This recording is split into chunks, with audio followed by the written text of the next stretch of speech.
Et yo les gars, on se retrouve aujourd'hui plus imberbe que jamais pour une nouvelle vidéo. Achat manga, une vidéo détente, ça fait vraiment du bien de faire des vidéos comme ça, chill. Juste je vous présente des mangas, j'adore parler de ça vu que c'est ma passion. Donc c'est parti. Ce mois-ci il a été beaucoup plus doux que les mois précédents parce que c'est l'été, du coup comme je sors plus, j'ai moins d'argent, moins de mangas. Et puis même les sorties se sont assez atténuées et tout, j'ai arrêté pas mal de licences. Donc c'est parti, c'était tranquille. On va commencer avec un tome assez beau, assez majestueux, assez cher. C'est le tome 15 de Solo Leveling. Un tome hyper bien. Alors tout ce qui se passe à l'intérieur c'est incroyable. Déjà juste, je tiens à dire, voilà, dans cette vidéo, il y aura zéro spoil. D'habitude, je spoil un peu et tout, même sans faire gaffe. Là, je vais essayer vraiment de tenir ma langue et juste de dire mon ressenti et voilà, comment j'ai ressenti, tout simplement, ce que j'ai vécu en lisant le livre. Ce tome-là, il était incroyable du début à la fin. Il y a beaucoup de développement de personnages et à la fois beaucoup de combats. C'est vraiment du solo leveling finalement. Tout ce qu'on aime, que ce soit au niveau de la badassitude du personnage principal, hein, qui ne cessera jamais de nous étonner parce qu'il est incroyable, il est trop fort, machin. Et à la fois, voilà, on découvre des personnages, du développement et tout. Donc c'était vraiment génial, hein. Les dessins sont incroyables, tout est incroyable, l'action, tout est super bien. Honnêtement, c'est du fanservice, mais c'est trop kiffant. On va continuer avec un tome assez intéressant finalement, parce que j'en avais parlé sans savoir réellement qu'il allait sortir. C'est 17-21, donc j'en avais parlé dans la vidéo de Tatsuki Fujimoto. Alors j'avais pas parlé de ce tome-là, mais j'avais parlé de tous les petits one-shots qu'il avait créés quand il était encore au collège, au lycée. Et c'est ce qui vont sortir finalement dans ces tomes-là. Pour l'instant, je n'ai lu que le premier, et le premier est tout à fait incroyable, tout à fait très Fujimoto, hein. On y retrouve tous ces codes, hein, assez crus, un peu déjantés. On comprend pas très bien la fin, tout va très vite. Donc voilà, la tranche est très moche, je trouve, j'aime pas du tout les couleurs, mais voilà, le tome est très joli, il est un peu plus large que Look Back quand même. Look Back était très fin quand même pour le même prix, c'était assez dommage. Là, c'est très satisfaisant. Un tome très cool, très détente, c'est des petites histoires, donc on peut le lire en séquencé. Moi j'ai lu la première histoire et je me suis arrêté, mais je pourrais relire demain, après-demain, machin. Ce n'est pas qu'une histoire. La suite, c'est un gros morceau, non seulement parce que le tome est gros, c'est Shigurui le tome 6, que j'ai acheté avant-avant-hier. Non seulement c'est un gros tome, mais c'est aussi une grande chose parce que je viens de me faire les Shigurui en 2 jours. Je me suis fait les 6 tomes. Ça peut paraître pas beaucoup ou quoi, moi c'est juste que si pour moi c'est beaucoup. D'habitude je lis pas autant de mangas d'un coup. Là je me suis un peu tué à la tâche tout simplement parce que c'était une tuerie. Les dessins sont incroyables, l'histoire est incroyable. Déjà j'adore l'ère des samouraïs et là voilà, on est vraiment plongé à fond dedans. J'aime beaucoup les intrigues, j'aime beaucoup les histoires où on commence d'abord dans une scène qui va nous renvoyer sur tout un flashback qui va faire quasiment tous les tomes. Donc là c'est ce qui s'est passé et du coup c'était incroyable. Les personnages sont trop bien, donc voilà, c'était un grand plaisir. N'hésitez pas, si vous êtes fan de Japon traditionnel, de samouraï, etc., à lire Shigurui. Malgré le fait que ce ne soit pas réservé à tout public, c'est très seinen pour le coup au niveau des images, donc de la violence, mais aussi au niveau sexuel et tout. C'est très poussé dans ce délire-là. Donc voilà, c'est une poésie, littéralement, ce livre, hein, c'est une poésie, ça raconte la narration est hyper bien, la narration est hyper belle. Voilà, tous ces tomes-là, donc les 6 premiers tomes, moi je les ai adorés, hein, d'autant plus que ça va finir en 10 tomes, donc dans pas trop longtemps. En tout cas, voilà, mon ressenti sur Shigurui, c'était excellent. On poursuit avec mon petit préféré, vous le connaissez, c'est mon petit péché mignon, c'est manga de Mangetsu, c'est bien évidemment Aoashi, le tome 9 en format paysage, la cover, bien évidemment, comme le tome 10 qui lui sera aussi, c'est magnifique, et le tome 9 est tout aussi cool. Putain, j'adore l'action, j'adore le foot grâce à ça. Moi, je suis beaucoup moins manga de sport et tout, là, vraiment, ça me refait me remettre en question sur plein de trucs. Maintenant, j'ai envie de me mettre à IQ, maintenant, j'ai envie de me mettre à tous ces trucs-là, donc Kuroko no Basket ou encore Slam Dunk, enfin, surtout Slam Dunk où il n'y a vraiment pas de pouvoir, je suis pas trop power-up, etc. Là, je trouve ça hyper bien, Ohashi, et toujours ce tome confirmera le fait que j'adore ce manga, d'autant plus que l'anime est en train de prendre une proportion que j'adore. J'avais peur que l'anime ne soit pas aimé à sa juste valeur, et il l'est, donc je suis content. Le tome 9 est trop cool aussi, j'ai trop hâte de la suite, et vraiment c'est un plaisir quoi, vraiment c'est Ashito et tous les autres personnages, c'est ça que j'aime, c'est qu'en fait toute l'œuvre ne tourne pas qu'autour d'un personnage, on suit vraiment tout le monde, et si tu connais pas les prénoms des autres personnes que Ashito, en fait t'es totalement perdu parce que c'est le personnage principal, mais il va être là que 50% du temps, et c'est incroyable. tout simplement c'est incroyable, n'hésitez pas à vous mettre à l'animé, c'est vraiment quelque chose que je vous conseille, enfin que je vous oblige à faire en fait, donc vous n'avez pas forcément le choix après la vidéo de lancer l'épisode 1 de Aoashi. Mais on reste tout de même dans ce tome là sur du développement de personnages à fond.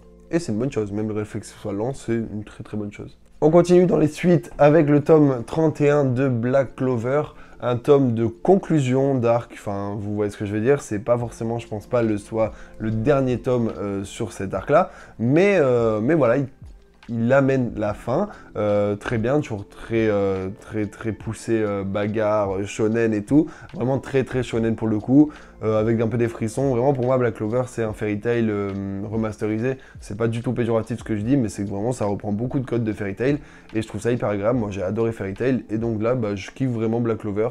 Alors c'est vrai que voilà, je les lis vraiment sans me poser de questions, je pose mon cerveau, je lis Black Clover, ok, il se passe ça, c'est bien. Je me pose pas vraiment de questions, je suis pas là à l'affût et tout, le tome sort tous les 2-3 mois, donc à chaque fois je suis un peu perdu dans l'histoire, c'est vrai. Alors que par exemple One Piece ou MHA où je suis chaque semaine le chapitre, je suis un peu plus dedans. Voilà, Black Clover, je le lis sans me poser de questions, en détente, et c'est une dinguerie tout simplement, là ce qui se passe. D'autant plus qu'à ce qui paraît, l'arc d'après est extrêmement cool, donc on verra. Juste petit point positif sur la scène avec Yami, vous voyez de quoi je parle si vous avez lu le tome, elle était incroyable. Toujours dans les suites, un tome assez important parce qu'il clôture la fresque évidemment de Glénat, c'est bien évidemment le tome 101 de One Piece avec la magnifique forme hybride de Kaido dessus.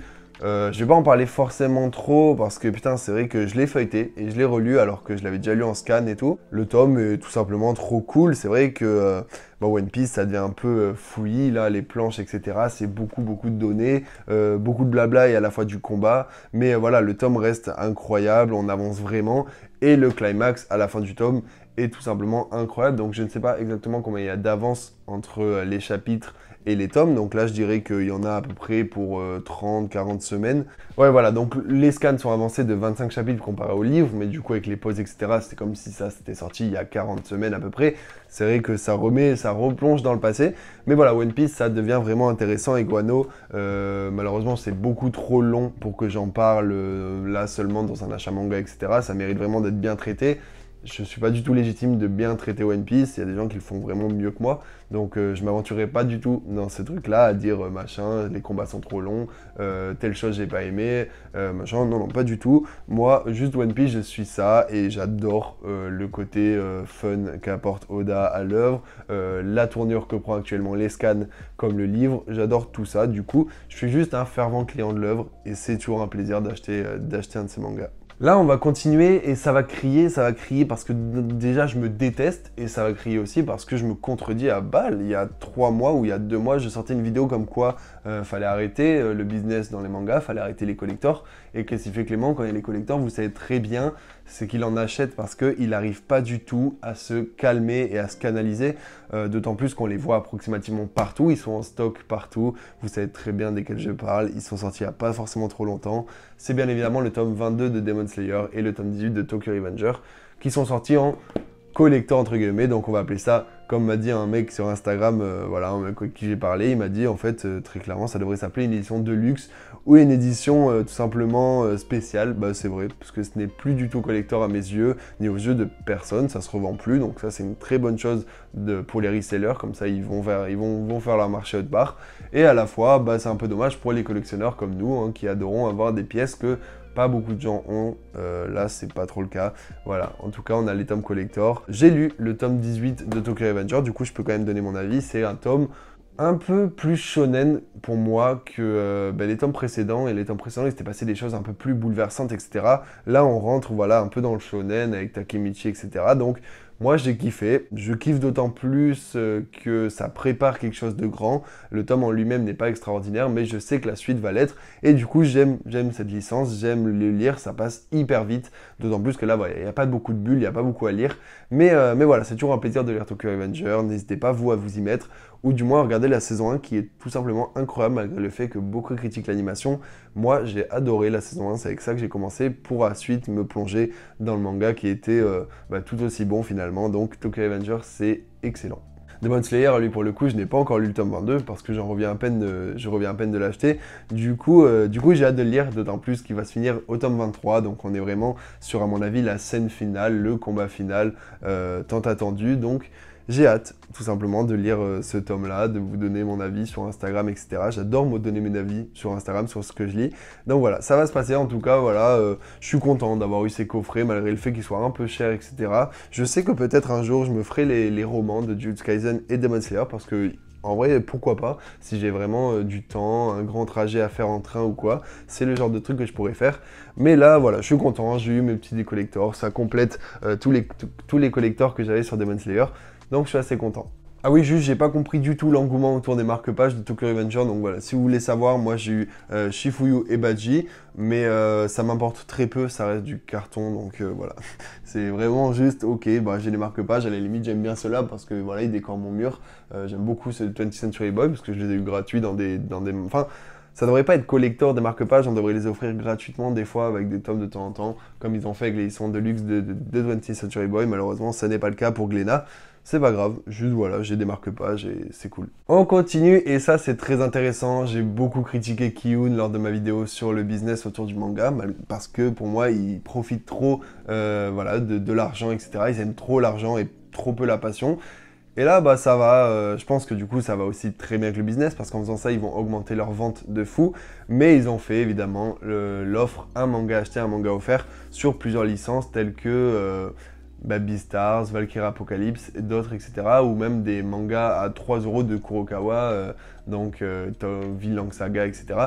Voilà, c'est pas du tout Ki-hoon, du coup c'est Kurokawa, mais voilà. En ce moment, il y a pas mal d'offres, et du coup, j'en ai profité et j'ai acheté les 2 premiers tomes du coup de Beastars pour 7 €, donc une offre en vrai qui n'est pas négligeable, surtout que j'ai envie de me lancer dans cette licence depuis pas mal de temps. Tout le monde en dit du bien, elle va se finir là, donc je crois en 23 tomes, donc ça va être un grand plaisir, j'ai hâte de m'y lancer, parce que l'animé ne me plaît absolument pas, je suis pas du tout friand de la 3D, de la CGI et tout, là pas du tout, là ça va être du dessin, ça va être incroyable, j'ai trop hâte de m'y mettre, c'est pour ça, donc je vous tiendrai au courant, et bien sûr il faudra que je continue la licence. Est-ce que j'ai tort de faire ça? Oui, parce que je voulais me lancer dans Kingdom, mais du coup là je me lance dans une autre licence. C'est un problème, mais c'est pas grave, la passion n'a pas de limite. Et du coup, pour finir et pour clôturer cet achat manga qui était quand même assez réglo, je trouve, on en continuait avec l'autre offre du coup sur Valkyrie Apocalypse de chez Ki-hoon. Toujours les 2 tomes pour 8 € cette fois et pas 7 € parce que le format est un peu plus grand. Mais voilà, un manga aussi dont je voulais me lancer dedans. Les dessins ont l'air tout à fait incroyables, l'histoire aussi, ça a l'air vraiment d'être peut-être pas du fanservice, mais de la baston à fond, et ça me plaît. Donc voilà, j'ai un peu hâte de commencer. En tout cas, la vidéo est terminée, je suis content de vous en avoir fait part, de tous ces achats-là, de vous avoir beaucoup parlé, j'ai besoin de parler. Donc voilà, j'espère ne pas avoir spoil du tout. La dernière fois, c'est vrai que j'avais pas trop respecté ça, ça se fait pas trop. J'espère que cette fois, j'ai bien respecté. N'hésitez pas, vous, à me dire un peu ce que vous avez acheté ce mois-ci, si vous avez bien aimé les tomes que j'ai aimés ou l'inverse. Voilà, n'hésitez pas à parler en commentaire, c'est quelque chose qui me plaît énormément. On se retrouve vite pour une prochaine vidéo. Donc voilà, ciao ciao, à bientôt.